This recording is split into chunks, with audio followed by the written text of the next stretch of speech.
ಧರ್ಮಸ್ಥಳದ ಅಸಹಜ ಸಾವುಗಳ ಕೇಸ್ ಇಡೀ ರಾಜ್ಯದಲ್ಲಿ ತೀವ್ರ ಸಂಚಲನವನ್ನೇ ಸೃಷ್ಟಿ ಮಾಡಿತ್ತು.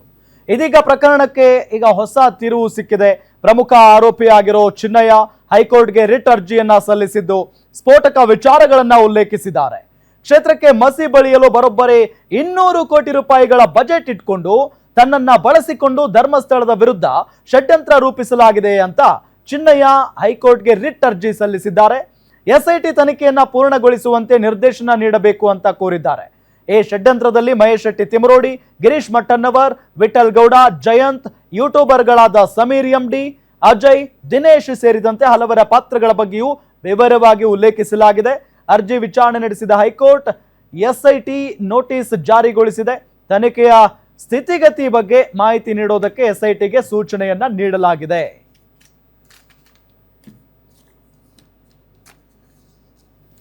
ಹಾಗಾದ್ರೆ ಚಿನ್ನಯ್ಯ ಏನು ರಿಟ್ ಅರ್ಜಿಯಲ್ಲಿ ಹೇಳಿದ್ದಾನೆ? ಅರ್ಜಿ ಪ್ರಮುಖ ಅಂಶಗಳು: ನಾನು ಆರಂಭದಲ್ಲಿ ನೀಡಿದ ದೂರು ಮತ್ತು ಹೇಳಿಕೆಗಳು ಸ್ವಇಚ್ಛೆಯಿಂದ ನೀಡಿದ್ದಲ್ಲ. ಈ ಚಿನ್ನಯ್ಯ ದಿನಕ್ಕೊಂದು ಹೇಳಿಕೆಗಳನ್ನ ಕೊಡ್ತಾ ಯಾವುದು ನಿಜ ಯಾವುದು ಸುಳ್ಳು ಅನ್ನೋದು ಚಿನ್ನಯ್ಯನ ಹೇಳಿಕೆಗಳಿಂದ ಸ್ಪಷ್ಟ ಆಗ್ಬೇಕಾಗಿಲ್ಲ. ಅದು ಸ್ಪಷ್ಟ ಆಗ್ಬೇಕಾಗಿರೋದು SIT ತನಿಖೆಯಿಂದ. ಏನು ಚಿನ್ನಯ್ಯ ಮೊದಲೇನು ಹೇಳ್ದ, ಆಮೇಲೆ ಏನು ಹೇಳ್ದ, ಮತ್ತೇನು ಹೇಳ್ದ, ಈಗೇನು ಹೇಳ್ದ ಅನ್ನೋದು SIT ತನಿಖೆಯಿಂದ ಹೊರಗಡೆ ಬರಬೇಕಾಗಿದೆ. SIT ತನಿಖೆಯ ವರದಿ, ಮಧ್ಯಂತರ ವರದಿ ಸರ್ಕಾರದ ಬಳಿ ಇದೆ. ಸರ್ಕಾರ ಈ ವರದಿಯಲ್ಲಿ ಏನಿದೆ ಅನ್ನೋದರ ಬಗ್ಗೆ ಅದನ್ನ ಸಾರ್ವಜನಿಕ ಅವಗಾಹನೆಗೆ ಕೊಡ್ತಾರ ಕೊಡಲ್ವಾ ನನಗಂತೂ ಗೊತ್ತಿಲ್ಲ. 1. 2, ಈಗ ಚಿನ್ನಯ್ಯ ಹೇಳ್ತಾ ಇದ್ದಾನೆ, ಆರಂಭದಲ್ಲಿ ನಾನು ಕೊಟ್ಟಿರೋ ಹೇಳಿಕೆಗಳು ದೂರುಗಳು ನನ್ನ ಸ್ವಇಚ್ಛೆಯಿಂದ ನೀಡಿಲ್ಲ. ಧರ್ಮಸ್ಥಳ ಕ್ಷೇತ್ರಕ್ಕೆ ಧಕ್ಕೆ ತರಲು ಮತ್ತು ಅವರನ್ನ ಸಿಲುಕಿಸಲು ದೊಡ್ಡ ಮಟ್ಟದ ಷಡ್ಯಂತ್ರ ನಡೆದಿದೆ.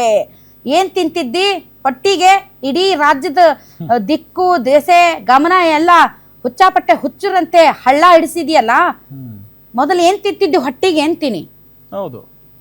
ಹೌದಲ್ಲ? ನಾವು ಮೈಕು ಕ್ಯಾಮ್ರಾ ಇಟ್ಕೊಂಡು ಒಂದೊಂದ್ ತಿಂಗಳು ನಿಂತಿದ್ವಿ ಅಲ್ಲಿ ಧರ್ಮಸ್ಥಳದಲ್ಲಿ ಮಳೆಯಾಗ. ಇಲ್ಲಿ ಗುಂಡಿ ತೋಡ್ತಿದಾರ, ಅಲ್ಲಿ ಗುಂಡಿ ತೋಡ್ತಿದಾರೆ ಅಂತ ಹೇಳಿ ಇಡೀ ರಾಜ್ಯದ ಎಲ್ಲಾರ್ದು ಹಾದಿ ಗಮನ ತಪ್ಪಿಸಿದ್ರ? ಹೌದಿಲ್ಲ? ಏನು ಮಹಿಳೆಯರು ಅಷ್ಟು ಸಾವು ಇಷ್ಟು ಸಾವು, ಅಷ್ಟು ವರ್ಷದಿಂದ 20 ವರ್ಷದಿಂದ ಅಂತ ಎಲ್ಲ 164 ಸ್ಟೇಟ್ಮೆಂಟ್ ಕೊಟ್ಟು ಮಹಿಳಾ ಆಯೋಗ ಅಲ್ಲೇನೋ ನಡೆದಿದೆ ಅಂತ. ಅದಕ್ಕೂ ಮುಂಚೆ ಮಹಿಳೆಯರ ಅಸಹಜ ಸಾವು ಪ್ರಕರಣ ಅಲ್ಲಿ ನಡೀತಾ ಇತ್ತು. ಬಿಕಾಸ್ ಅಲ್ಲಿ ನೇತ್ರಾವತಿ ನದಿಯಲ್ಲಿ ಹೋಗಿ ಇವ್ರ ಆತ್ಮಹತ್ಯೆ ಪ್ರಕರಣಗಳು ಅದು ಇದು ಅಂತ ಹೇಳ್ತಾರಪ್ಪ. ಇನ್ನು SIT ತನಿಖೆ ನಡೆದಿದೆ, ಅದರ ವರದಿ ಬಹಿರಂಗ ಆದ್ಮೇಲೆ ನಮಗೂ ಗೊತ್ತಾಗೋದು, ಒಂದು ಕ್ಲಾರಿಟಿ ಸಿಗೋದು. ಅದರ್ವೈಸ್ ಆಲ್ಸೋ ಈತ ಹೇಳಿಕೆ ಕೊಟ್ಟ ಮೇಲೆ ತಾನೇ ನಾವೆಲ್ಲ ಹೋಗಿದ್ದು. ಅಯ್ಯೋ ಅಷ್ಟೊಂದ್ ಜನ ಮಹಿಳೆಯರು ಸತ್ತೋಗಿದಾರ, ಹಾಗಾದ್ರೆ ಮಹಿಳೆಯಾಗಿ ನಾವ್ಯಾಕೆ ಸುಮ್ನೆ ಇರ್ಬೇಕಂತಾನೆ ನಾವು ಅಲ್ಲಿಗೆ ಹೋಗಿದ್ದು. ಆವಾಗ ಕೊಟ್ಟಿದ್ ಸರಿ ಇಲ್ಲ ಅಂತ ಈಗ ಕೊಡೋದು ಕರೆಕ್ಟ್ ಅಂತ 1 ವರ್ಷದಿಂದ ಕೊಡ್ತಾನೆ ಇದ್ದಾನೆ ಇವ. ಹೇಳಿಕೆ ಮೇಲೆ ಹೇಳಿಕೆ. ಒಂದು ದಿನ ಗಿರೀಶ್ ಮಟ್ಟಣ್ಣನವರು ನಟ ಪ್ರಕಾಶ್ ರಾಜ್ಗೆ ಕರೆ ಮಾಡಿ ನನಗೆ ನೀಡಿದರು. ಗಿರೀಶ್ ಮಟ್ಟಣ್ಣನವರು ಏನು ಹೇಳಿದ್ದಾರೋ ಅದನ್ನು ಅಧಿಕಾರಿಗಳ ಮುಂದೆ ಹೇಳಬೇಕು. ಅವರು ಹೇಳಿದಂತೆ ಕೇಳಿದರೆ ಜೂನ್ 29ರಂದು ಬಂದು ಅಪ್ಪಿಕೊಳ್ಳುತ್ತೇನೆ ಎಂದಿದ್ದರು. ಏನ್ ದೊಡ್ಡ ಪ್ರಕಾಶ್ ರಾಜ್ ಏನು ದೇವ್ರೇನು? ಬಂದು ಅಪ್ಕೊಂಡ್ರೆ ನಿನ್ ಖುಷಿ ಆಗಕ್ಕ? ಏನ್ ಹೇಳ್ತಿದ್ದ? ಅವ್ರು ಅಪ್ಕೊಳ್ತೀನಿ ಅಂದಿದ್ದಕ್ಕೆ ಒಪ್ಕೊಂಡಿದ್ದಾನೆ. ಇವಾಗ ನಾನು ಹೋಗಿದ್ನಪ್ಪ, ನಾನು ಇಲ್ಲ ಚಿನ್ನಯ್ಯ ಕರೆಕ್ಟ್ ಹೇಳಬೇಕು ಈ ವಿಚಾರದಲ್ಲಿ ಅಂತಂದಿದ್ವಿ ಅಂದ್ರೆ ನಾವೇನು ಮಹಿಳೆಯರ ವಿಚಾರದಲ್ಲಿ ಮಾತಾಡಿದವರೆಲ್ಲ ತಪ್ಪಾಗ್ಬಿಡುತ್ತೇನು? ಇಲ್ಲ, ಉದಾಹರಣೆಗೆ ಹೇಳೋದು. ಹೌದಾ? ಮೊದಲಿಗೆ ಧರ್ಮಸ್ಥಳದ ವಿಚಾರದಲ್ಲಿ ತಪ್ಪಾಗಿ ಮಾತಾಡಿದ್ದು ಇವನೇ. ಹಂಗ ಮಾಡ್ಬಿಟ್ಟಿದ್ದಾರೆ, ಹಿಂಗ ಮಾಡ್ಬಿಟ್ಟಿದ್ದಾರೆ ಅಂತ. ನಾವೆಲ್ಲರೂ ನಮ್ಮ ನಂಬಿಕೆಗಳನ್ನ ಕಳ್ಕೊಳ್ಳೋಂಗ್ ಮಾಡಿದ್ದು ಇವನೇ. ಈಗ ಹೇಳ್ತಾನೆ ಇಲ್ಲ ಧರ್ಮಸ್ಥಳದ ಷಡ್ಯಂತ್ರ ಇವ್ ಮಾಡಿದ. ಪ್ರಕಾಶ್ ರಾಜ್ ಬಂದು ನಿನ್ನ ಅಪಗೋತೀನಿ ಅನ್ನಂತ ಅದಕ್ಕೆ ಇವ ಹೇಳ್ಬಿಟ್ನಂತ.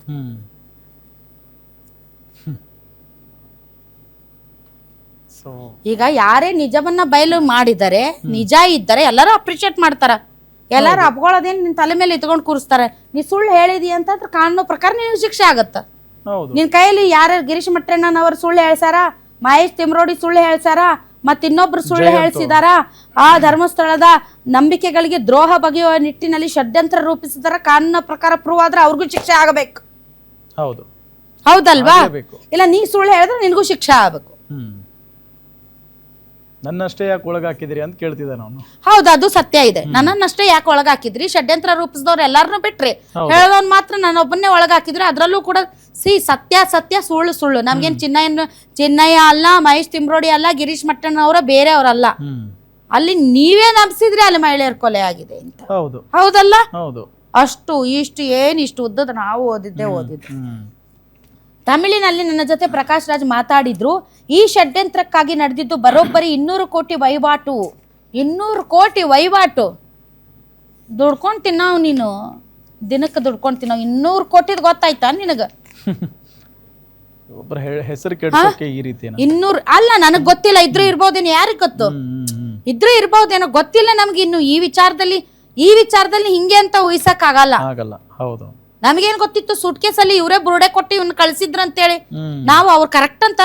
ನಾನು ಈಗ ಈ ಕಾರ್ಯಕ್ರಮಕ್ಕೆ ಬರೋಕ್ಕಿಂತ ಮುಂಚೆ ಗಿರೀಶ್ ಮಟ್ಟಣ್ಣ ಅವ್ರಿಗೆ ಫೋನ್ ಮಾಡಿದ್ದೆ ನಾನು. ಗಿರೀಶ್ ಮಟ್ಟಣ್ಣವ್ರೆ, ನೀವು ಏನಾದ್ರೂ ಮಾಹಿತಿ ಕೋರಿದೀರಾ ಇದು SIT ತನಿಖೆದು ವರದಿ ಅಂತ? ಹೌದು, ನಾವು ಮಾಹಿತಿ ಕೋರಿದ್ವಿ ಮಹಿಳಾ ಆಯೋಗಕ್ಕೆ ವರದಿ ಹೋಗಿಲ್ವಂತೆ. ಅದನ್ನ ಮಹಿಳಾ ಆಯೋಗ ನಾವು ಸಲ್ಲಿಸಿರುವಂತಹ ಏನದು RTI ಅಡಿಯಲ್ಲಿನ ಅರ್ಜಿಯನ್ನ ಅವರು ಪೊಲೀಸ್ ಮಹಾನಿರ್ದೇಶಕರಿಗೆ ವರ್ಗಾಯಿಸಿದ್ದಾರೆ. ನನ್ನ ಹತ್ತಿರ ಮಧ್ಯಂತರ ವರದಿ ಆಗ್ಲಿ ಯಾವುದೇ ವರದಿ ಆಗ್ಲಿ ಮಹಿಳಾ ಆಯೋಗಕ್ಕೆ ಬಂದಿಲ್ಲ SIT ಇಂದ. ಮೋಸ್ಟ್ಲಿ ಪೊಲೀಸ್ ಮಹಾನಿರ್ದೇಶಕರೇ ನಿಮ್ಮ ಬಳಿ ಇದ್ದರೆ ನೀವು ಅವರಿಗೆ ಮಾಹಿತಿಯನ್ನ ಒದಗಿಸುವುದು ಅಂತ ಮಹಿಳಾ ಆಯೋಗ ಪತ್ರ ಬರೆದಿದೆ ಪೊಲೀಸ್ ನಿರ್ದೇಶಕರಿಗೆ. ಹೌದು, ಸರ್ಕಾರಕ್ಕೆ ಒಂದು ಇಂಟರಿಮ್ ವರದಿ ಅಂತೂ ಹೋಗಿದೆ, ಮಧ್ಯಂತರ ವರದಿ. ಈಗ ಇದೆಲ್ಲ ಓಕೆ. ಈಗ ಅವರು ಪ್ರಕಾಶ್ ರಾಜ್ ಹೇಳಿ ಟ್ವೀಟ್ ಮಾಡಿದ್ದಾರೆ, ಇಲ್ಲ ನಾನು ಬಂದ್ಬಿಟ್ಟು ನಾನು ಬೇರೆ ಕಡೆ ಇದ್ದೀನಿ ವಿದೇಶದಲ್ಲಿ, ನಾನು ಬಂದು ಅದಕ್ಕೆ ಏನ್ ಕ್ಲಾರಿಫಿಕೇಶನ್ ಕೊಡ್ಬೇಕೋ ಅದನ್ನ ನಾನು ಕೊಡ್ತೀನಿ ಅಂತ. ಬಟ್ ಅವ್ರ ಅಪಗೋತಾರಂತ ಇವ ಹೇಳೋದು. ಪ್ರಕಾಶ್ ರಾಜ್ ಹಗ್ಗಗೆ ಅಷ್ಟು ಬೆಲೆ ಇದೆ ಅಂದ್ರೆ ಆ ಸೆಂಟ್ರಲ್ ಜೈಲ್ ಕರ್ಕೊಂಡೋಗಿ ಎಲ್ಲಾರ್ಗು ಹಗ್ಗು ಮಾಡಿಸ್ಬಿಡ್ರಿ, ಎಲ್ಲಾರು ನಿಜ ಹೇಳ್ಬಿಡ್ತಾರ ಅತ್ಲಾಗ. ನಿಜ. ಆಮೇಲೆ ಕೇರಳದಲ್ಲಿ 200 ಕೋಟಿ ರೆಡಿ ಆಗಿತ್ತಂತೆ. ಕೇರಳದ ಗವರ್ಮೆಂಟ್ ಈ ವಿಚಾರದಲ್ಲಿ ಮಾತಾಡ್ಬೇಕು. ನಿಮ್ಗೇನು ಆಸಕ್ತಿ? ನಿಮ್ಗೆ ಆಸಕ್ತಿ ಇಲ್ಲ ಅನ್ನೋದಾದ್ರೆ ನೀವು ಮಾತಾಡಿ. ಹೌದು, ಈಗ ಎಲ್ಲ ಕೇರಳಕ್ಕೆ ಬಟ್ಟು ಮಾಡಿ ತೋರಿಸ್ತಾ ಇರೋದು. ಕೇರಳದಲ್ಲಿ ಷಡ್ಯಂತ್ರ ಆಯ್ತು, ಕೇರಳದಲ್ಲಿ ಅವ್ರು ಇನ್ವಾಲ್ವ್ ಇದ್ರು ಅಂತ. ಈಗ ಇದರಲ್ಲಿ ಗಿರೀಶ್ ಮಟ್ಟಣ್ಣನವರ ಪಾತ್ರ, ಜಯಂತ್ ಪಾತ್ರ, ಮಹೇಶ್ ತಿಮ್ರೋಡಿ ಪಾತ್ರ, ಪ್ರಕಾಶ್ ರಾಜ್ ಪಾತ್ರ, ಸುಜಾತಾ ಭಟ್ ಪಾತ್ರ, ಮತ್ತೆ ರಮಾ ನಾಗರಾಜ್ ಪಾತ್ರ, ಎಲ್ಲ ಪಾತ್ರಗಳಿಗೆ ಉತ್ತರ ಕೊಡಬೇಕಾಗಿರೋದು ಯಾರು? ಈಗ ಇವರು ಅದನ್ನೇ ಹೇಳ್ತಿದ್ದಾರೆ. ಇವರೆಲ್ಲ ಹೋರಾಟಗಾರರು ಏನಿದ್ದಾರೆ, SIT ತನಿಖೆಯಿಂದ ಏನು ಬಹಿರಂಗ ಆಗುತ್ತೆ ಅದನ್ನ ತಿಳ್ಕೊಳ್ಳೋ ಆಸಕ್ತಿ ನಮಗೂ ಇದೆ ಅಂತ ಇವರು ಹೇಳ್ತಿದ್ದಾರೆ. ಆ ಕಡೆ ಚಿನ್ನಯ್ಯನು ರಿಟರ್ಜಿ ಹಾಕಿದಾನೆ, ನನಗೂ ಬೇಕು ಅದರಲ್ಲಿ ವರದಿಯಲ್ಲಿ ಏನಿದೆ, ನಾನು ಒಬ್ನೇ ಜೈಲಲ್ಲಿ ಇರ್ಬೇಕಾ, ನಾನು ಒಬ್ನೇ ಎಲ್ಲಿದ್ದಾರೆ ಗೊತ್ತಿಲ್ಲ, ಮೋಸ್ಟ್ಲಿ ಧರ್ಮಸ್ಥಳದಲ್ಲಿ ಇದಾರೆ, ಯಾವ್ದೋ ಹೋಟೆಲ್ ಅಲ್ಲಿ ಅಂತಾರಪ್ಪ. ಅದು ಎಷ್ಟರ ಮಟ್ಟಿಗೆ ನಿಜಾನೋ ಈ ಸುಳ್ಳ ನನಗೆ ಗೊತ್ತಿಲ್ಲ. ಚಿನ್ನಯ್ಯ ಮಂಡ್ಯದಲ್ಲಿ ಅದಾನೋ ಅಥವಾ ಧರ್ಮಸ್ಥಳದ ಯಾವ ಹೋಟೆಲ್ ನಲ್ಲಿ ಇದಾನೋ ನನಗೂ ಗೊತ್ತಿಲ್ಲ ಒಂದು. ಬಟ್ ಮಹೇಶ್ ತಿಮ್ರೋಡಿ ಅವರಂತರೂ ಪಾಪ ಅವ್ರ ವಿಚಾರದಲ್ಲಿ ಸೌಜನ್ಯ ಪರ ಹೋರಾಟ ಮಾಡ್ತಾ ಇದ್ರು. ಅದೇ ಹೋರಾಟ ಅವ್ರು ಮಾಡಿದ್ದಿದ್ರೆ ಇವತ್ತು ಅವ್ರಿಗೆ ಈ ತರ ಪರಿಸ್ಥಿತಿ ಬರ್ತಿರ್ಲಿಲ್ಲ. ಸ್ವಲ್ಪ ಡಿವಿಯೇಷನ್ ಆದ್ರೂ ಇಲ್ಲಿನ ಅಸಹಜ ಕೊಲೆಗಳನ್ನ ನಾನು ಬೇರೆ ಯಾವ್ದೋ ರೀತಿಯಲ್ಲಿ ನಾನು ಹೊರಗಡೆ ಹಾಕ್ತೀನಿ ಅಂತ ಹೋದ್ರು, ಅವ್ರ ಜೊತೆಗೆ ಬಹಳಷ್ಟು ಜನ ಸೇರ್ಕೊಂಡ್ರು, ಅವ್ರನ್ನ ಹಾದಿ ತಪ್ಪಿಸಿದ್ರು. ಅದ್ ಬೇರೆ ವಿಚಾರ. ಇದ್ರಲ್ಲಿ ಬಹಳಷ್ಟು ಮಜಲುಗಳಿವೆ, ಬಹಳಷ್ಟು ಟ್ವಿಸ್ಟ್ಗಳಿವೆ. ಎಲ್ಲರನ್ನೂ ಫೂಲ್ ಮಾಡ್ಲಾಯ್ತು, ಇನ್ಕ್ಲೂಡಿಂಗ್ ಮೀ. ನಿಮ್ಗೆ ಅರ್ಥ ಆಯ್ತಲ್ಲ? ಇನ್ಕ್ಲೂಡಿಂಗ್ ಮಹಿಳಾ ಆಯೋಗ. ಐ ಡೋಂಟ್ ನೋ ಯಾಕೆ ಅಂತಂದ್ರೆ ಈಗ ಈ ವಿಚಾರದಲ್ಲಿ ಉತ್ತರ ಕೊಡಬೇಕಾಗಿರೋದು ಏನು ಅಂತಂದ್ರೆ SIT ವರದಿ. ಹೌದು, SIT ವರದಿ. ಯಾಕೆ SIT ವರದಿ ಇದನ್ನ ಗುಪ್ತವಾಗಿಡುವಂತಿಲ್ಲ? ಯಾಕೆ ಅಂತಂದರೆ ಇದು ಗುಪ್ತವಾಗಿಡುವಂತ ವಿಚಾರ ಅಲ್ಲ. ಇಲ್ಲಿ ಜನರ ಭಾವನೆಗಳು ಅಡಗಿವೆ, ಜನರ ಭಕ್ತಿ ಅಡಗಿದೆ, ಜನರ ನಂಬಿಕೆ ಅಡಗಿದೆ. ಇದು ಈ ರಾಜ್ಯದ ಮಹಿಳೆಯರ ಅಸಹಜ ಸಾವು ಪ್ರಕರಣಕ್ಕೆ ಸಂಬಂಧಪಟ್ಟಂತ ವಿಚಾರ. ಜನರಲ್ಲಿ ಒಂದು ಅನುಮಾನದ ಬೀಜ ಇದೆ. ಆ ಅನುಮಾನದ ಒಂದು ಹುತ್ತ ಏನಿದೆ ಅದು ಒಡೆದು ಹೋಗಬೇಕು ಅಂತಂದ್ರೆ SIT ವರದಿ ಏನ್ ಬರುತ್ತೆ ಅನ್ನುವಂತ ಕಾತರ ಕುತೂಹಲ ಇದೆ. ಮಹಿಳಾ ಆಯೋಗ ಒಂದು ಪತ್ರ ಬರೀತು SIT ರಚನೆ ಮಾಡಿ ಅಂತ. ಮಹಿಳಾ ಆಯೋಗಕ್ಕೂ ಆಸಕ್ತಿ ಇರಬೇಕು. ನಾನೇ ಪ್ರಪೋಸ್ ಮಾಡಿದಂತ SIT ಇಲ್ಲಿವರೆಗೆ ಏನ್ ತನಿಖೆ ಮಾಡಿದೆ, ತನಿಖೆಯಲ್ಲಿ ತಪ್ಪಿತಸ್ಥರು ಯಾರು, ಯಾವ ರೀತಿ ವರದಿ ಬಂದಿದೆ ಅನ್ನುವಂತ ಆಸಕ್ತಿ ಕುತೂಹಲ ಮಹಿಳಾ ಆಯೋಗಕ್ಕೆ ಇದೆಯಾ, ಅಥವಾ ಇದು ನ್ಯಾಯಾಂಗದ ಸುಪರ್ದಿಯಲ್ಲಿ ಇರೋದ್ರಿಂದ ಅವ್ರಿಗೆ ಜುಡಿಸ್ಟ್ರಿಕ್ಷನ್ ಇಲ್ವಾ? I don't know. But otherwise also ಊರಿಗೆ ಮುಂಚೆ ಪತ್ರ ಬರೆದು ಮುಖ್ಯಮಂತ್ರಿಗಳಿಂದ SIT ರಚನೆ ಮಾಡಿಸೋದಕ್ಕೆ ಪ್ರಭಾವ ಬೀರಿದಂತ ಮಹಿಳಾ ಆಯೋಗದ ಅಧ್ಯಕ್ಷರು ಮೇಡಮ್ ಜಿ, ತಮ್ಗೇನಾದ್ರೂ ಆಸಕ್ತಿ ಇದೆಯಾ ಇಲ್ವಾ, ಉಳ್ಕೊಂಡಿದೆಯಾ? ಮಹಿಳೆಯರ ಅಸಹಜ ಸಾವು ಪ್ರಕರಣಕ್ಕೆ ಸಂಬಂಧಪಟ್ಟಂತೆ ಸತ್ಯ ಏನು ಅಂತ ತಿಳ್ಕೊಳ್ಳುವಂತ ಆಸಕ್ತಿ ನಿಮ್ಗೆ ಇದ್ದಂಗಿಲ್ಲ ಅಂತ ನನಗನ್ನಿಸ್ತಾ ಇದೆ. ತಿಳ್ಕೊಳ್ಳೋ ಇವ್ರಿಗೆ ಆಸಕ್ತಿ ಇರ್ಬೇಕಲ್ಲ. ಊರಿಗೆ ಮುಂಚೆ ಪತ್ರ ಬರೆದವ್ರು ಇವ್ರು ನಂಬರ್ 1. ಚಿನ್ನಯ್ಯನು ರಿಟ್ ಹಾಕ್ಯಾನ ವರದಿ ಕೊಡ್ರಿ ಅಂತ. ಆ ಕಡೆ ಅವರು ಕೂಡ ವರದಿ ಕೊಡ್ರಿ ಅಂತ RTI ಮೇಲೆ RTI ಹಾಕ್ತಿದ್ದಾರೆ. ಈಗ ವರದಿ ಬರ್ಬೇಕು, ನಮ್ಮ ಅನುಮಾನ ಕ್ಲಿಯರ್ ಆಗಬೇಕು. ಈ ಅನುಮಾನದಲ್ಲಿ ಬಾಳಕ್ಕಾಗಲ್ಲ. ಆ ಕಡೆ ಧರ್ಮಸ್ಥಳ ಮತ್ತು ಧರ್ಮಸ್ಥಳದ ಆಡಳಿತ ಮಂಡಳಿ ಮತ್ತು ಧರ್ಮಸ್ಥಳದಲ್ಲಿ ನಡೆದಿದೆ ಎನ್ನಲಾದ ಅಸಹಜ ಸಾವು ಪ್ರಕರಣಗಳಲ್ಲಿ ಧರ್ಮಸ್ಥಳ ಬೆಳ್ತಂಗಡಿ ತಾಲೂಕಿನ ಜನರಿಗೂ ಸತ್ಯ ಬೇಕಾಗಿದೆ. ಇಡೀ ಕರ್ನಾಟಕಕ್ಕೂ ಸತ್ಯ ಬೇಕಾಗಿದೆ. ಆ ಸತ್ಯವನ್ನ ತಿಳಿದುಕೊಳ್ಳೋದಕ್ಕೆ ನಾವೆಲ್ಲ ಅರ್ಹರಿದ್ದೀವಿ. ದಯವಿಟ್ಟು ಅದನ್ನ ಪಬ್ಲಿಕ್ ಅಲ್ಲಿ ಇಡಿ. ಇದರಲ್ಲಿ ತಿಮ್ರೋಡಿ ಪಾತ್ರ ಏನು, ಗಿರೀಶ್ ಮಟ್ಟಣ್ಣನ್ ಅವ್ರ ಪಾತ್ರ ಏನು, ಚಿನ್ನಯ್ಯನ ಪಾತ್ರ ಏನು, ಜಯಂತ್ ಪಾತ್ರ ಏನು, ನಿಜಕ್ಕೂ ಅಲ್ಲಿ ನಡೆದಿದ್ಯಾ, ಸಿಕ್ಕಿರುವಂತ ಮೂಳೆಗಳು ಏನಾದ್ರೂ ಎಸ್ಟಾಬ್ಲಿಷ್ ಮಾಡಿದ್ಯಾ, ಯಾವ್ದಾದ್ರು ಹೆಣ್ಮಕ್ಳು ಮೂಳೆ ಸಿಕ್ಕಿದ್ಯಾ, ಬಹಳಷ್ಟು ಜನರದು DNA ಸ್ಯಾಂಪಲ್ ಕಲೆಕ್ಟ್ ಮಾಡಿದ್ದೀರಿ, ಮ್ಯಾಚ್ ಆಗಿದ್ಯಾ, ಆಗಿಲ್ವಾ, ಏನಾದ್ರೂ ಹೇಳ್ಬೇಕಲ್ಲ. ಕತ್ಲಲ್ಲಿ ಎಷ್ಟ್ ದಿನ ಇರೋದು, 1 ವರ್ಷ ಆಯ್ತು, ಇದು ಮುಗಿಯದ ಕತೆ ಅಂತೇಳಿ ಹಿಂಗೆ ಸೀರಿಯಲ್ ಹೊಸ ಕ್ಯಾರೆಕ್ಟರ್ ಆಡ್ ಮಾಡ್ತಾ ಹೋಗ್ತೀರಾ. ಹೊಸ ಕ್ಯಾರೆಕ್ಟರ್, ಹೊಸ ಟ್ವಿಸ್ಟ್. 200 ಕೋಟಿ ಇತ್ತ, 200 ಕೋಟಿ ಫಂಡ್ ತೆಗೆದಿಟ್ಟಿದ್ರ, 200 ಕೋಟಿಯಲ್ಲಿ ಎಷ್ಟೆಷ್ಟು ಕೋಟಿ ಯಾರ್ಯಾರಿಗೂ ಹೋಯ್ತು ಬೇಕಲ್ಲ. ಯಾರ ಅವನು ಯೂಟ್ಯೂಬರ್ ಹುಡುಗ ಸಮೀರ್ಗೆ ಎಷ್ಟು ಕೋಟಿ ಹೋಯ್ತು ಅದನ್ನು ಇವರೆಲ್ಲ ಹೇಳ್ಬೇಕಲ್ಲ, SIT ಅಧಿಕಾರಿಗಳು. ಅಲ್ಲಿ ಮಠ ಅವನು ನಾವು ಅನುಮಾನದಿಂದಲೇ ನೋಡ್ತೀವಿ, ಹೌದಿಲ್ಲ? ಮತ್ತೆ ಎಲ್ಲ ಬಹಿರಂಗ ಆಗಬೇಕು. This is the high time. ಎಲ್ಲರಿಗೂ ಅದು ಬೇಕಾಗಿದೆ. ಮತ್ತು DK ಶಿವಕುಮಾರ್ ಅವರು ಈ ವಿಚಾರದಲ್ಲಿ ತುಂಬಾ ಪ್ರಬಲವಾಗಿ ಧ್ವನಿ ಎತ್ತಿದ್ರು. ನೀವೇ ಮುಖ್ಯಮಂತ್ರಿಗಳಾಗಿದ್ದೀರಾ, ಒನ್ಸ್ ಫಾರ್ ಆಲ್ ಇದಕ್ಕೆ ದಿ ಎಂಡ್ ಹಾಡಿ. ಪ್ರಿಯಾಂಕ್ ಖರ್ಗೆ ಅವರು ಈ ಹಿಂದೆ ಒಂದು ಟ್ವೀಟ್ ಮಾಡಿದ್ರು, ಇಷ್ಟು ದೊಡ್ಡದು ಮಾಡಿದ್ರು. ಆವಾಗ ಅವರು ಹೋಮ್ ಮಿನಿಸ್ಟರ್ ಆಗಿರ್ಲಿಲ್ಲ, ಈಗ ಅವ್ರು ಹೋಮ್ ಮಿನಿಸ್ಟರ್ ಇದ್ದಾರೆ.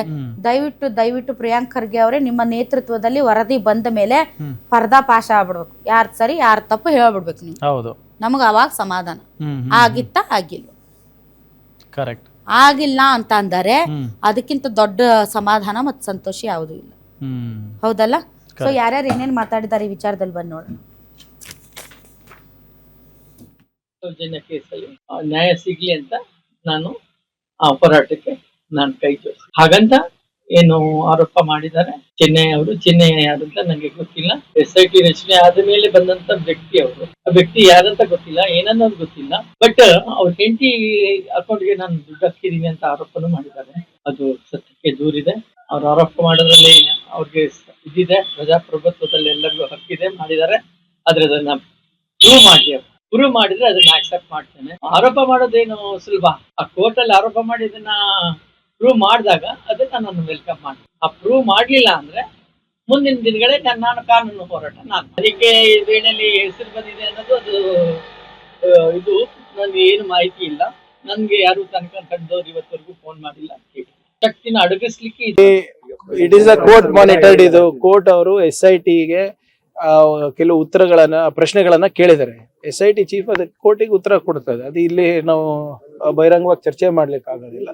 ಅದು ಕೋರ್ಟಿಗೆ ಉತ್ತರ ಕೊಟ್ಟಾದ್ಮೇಲೆ ತಮ್ಗೆ ತಿಳಿಸ್ತೀನಿ. ಅರ್ಜಿಯಲ್ಲಿ ಕೂಡ ಈಗ ಷಡ್ಯಂತ್ರ ನಡೆದಿರೋದಕ್ಕೆ ಬೇರೆ ಬೇರೆ ಭಾಗದಿಂದ ದುಡ್ಡು ಬಂದಿದೆ. ಕೆಲವರು ಈಗ 200 ನೋಡಿ, ಅದು ಮಾಧ್ಯಮದಲ್ಲಿ ಇರ್ಬೋದು, ಕೋರ್ಟ್ ನಲ್ಲಿ ಸಬ್ಮಿಟ್ ಮಾಡಿದಾರೆ ಅಂತ ಹೇಳ್ತಾ ಇದಾರೆ. ಮಾಧ್ಯಮದಲ್ಲಿ ಕೂಡ ಪ್ರಕಟಣೆ ಆಗಿದೆ. It is not a small amount ಅಲ್ಲ, 200 crores ಅಂತ ಹೇಳ್ತಾ ಇದಾರೆ. ಅದು ಎಷ್ಟು ನಿಜಾನೋ ಎಷ್ಟು ಸುಳ್ಳೋ ಗೊತ್ತಿಲ್ಲ. ಆಮೇಲೆ ಅದೇ ವ್ಯಕ್ತಿ ತಾನೇ ಇವೆಲ್ಲಾನು ಹೇಳಿರೋದು.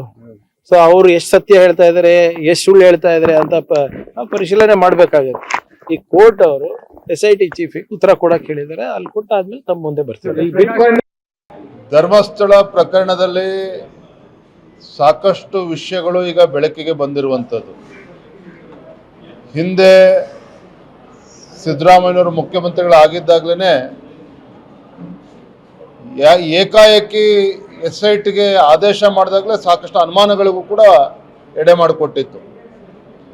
ಯಾಕೆಂದರೆ ಅಂದಿನ ಮುಖ್ಯಮಂತ್ರಿಗಳು ಒಂದಿನ ಮುಂಚಿತವಾಗಿ ಹೇಳ್ತಾರೆ ಯಾವುದೇ ತನಿಖೆ ಅವಶ್ಯಕತೆ ಇಲ್ಲ ಅಂತೇಳಿ. ಆದರೆ ಮಾರನೇ ದಿನನೇ ಏನು ಕೆಲವು ಪಟಭದ್ರ ಹಿತಾಸಕ್ತಿಗಳು ಮುಖ್ಯಮಂತ್ರಿಗಳನ್ನು ಅವರ ಸ್ವಗೃಹದಲ್ಲಿ ಭೇಟಿ ಮಾಡಿದ ನಂತರದಲ್ಲಿ ಮುಖ್ಯಮಂತ್ರಿಗಳೇ SITಗೆ ಆದೇಶ ಮಾಡಿರುವಂಥದ್ದು ಕೂಡ ನಾವು ನೋಡಿದ್ದೇವೆ. ಇದು ಮೇಲ್ನೋಟಕ್ಕೆ ಗೊತ್ತಾಗ್ತದೆ. ನಾವು ಅವತ್ತು ಕೂಡ ನಾವು ಹೇಳಿದ್ವಿ, ಭಾರತೀಯ ಜನತಾ ಪಾರ್ಟಿ ಧರ್ಮಸ್ಥಳ ಚಲೋ ಒಂದು ಬೃಹತ್ ಪ್ರತಿಭಟನೆ ಕೂಡ ನಾವು ಹಮ್ಮಿಕೊಂಡಿದ್ವಿ. ಇದು ಬಹಳ ದೊಡ್ಡ ಷಡ್ಯಂತ್ರ. ಧರ್ಮಸ್ಥಳ